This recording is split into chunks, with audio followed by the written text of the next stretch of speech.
Oh, kain na po tayo. Ito ang kakainin ng apo ng lola. Ayan, may pipino tayo, kamatis, atyang, kotoleta, cordon bleu. May salad tayo diyang iba-iba. Isang sulyaw. Ito lang ang kakainin ng Inday. Ayos na yan. At kahapon man ay talaga namang kain-kain tayo. Ang dami na kain. Nako, nalaglag na. Dagdag tayo dito ng isang kana na tuna. Yun ang katapat niyan. Skyflex, cracker. Mag-ano tayo ng tubig. Maligamgam. Ang aking alaga, pasta. Pinagluto ko ng pasta.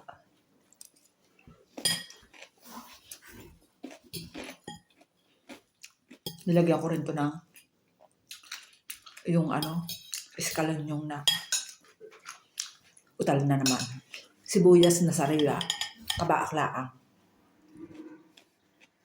Dahil bari ko ako'y mataas ang ating kolesterol. Kaya kailangan kumain ng maraming gulay.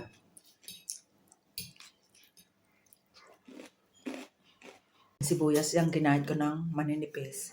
Yun sa akin naman nilagyan ko rin. Walang problema doon basta may kakainin. Amoy laan sa bibig. Laan na. At ako hindi naglagay ng asin. Walang asin. Olive oil ang nilagay ko. Wala rin akong aceto balsamico. Isang kutsaritang lemon.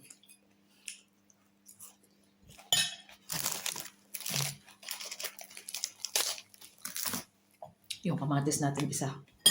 Pahaba. Nag-alis ako ng buto.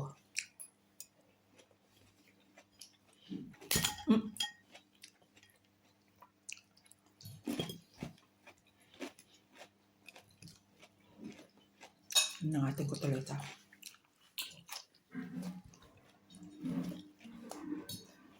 Mabitamin na yung ating salad.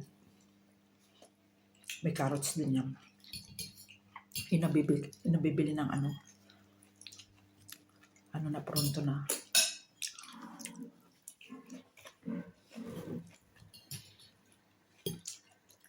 May lettuce din yung ating salad. Ilang lasin. Kaya masarap kainin.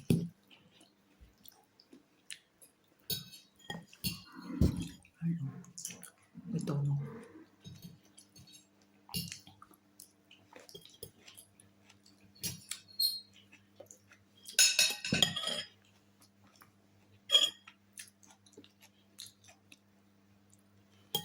Yung ating yung sibuyas na binibili ko pansalad talaga din. Bulol lang ako, hindi ko pahaba ang niya pa ubali. Parang eskalon yun. Ayan, hindi ko lang kung tama. Bulol, akala bulol.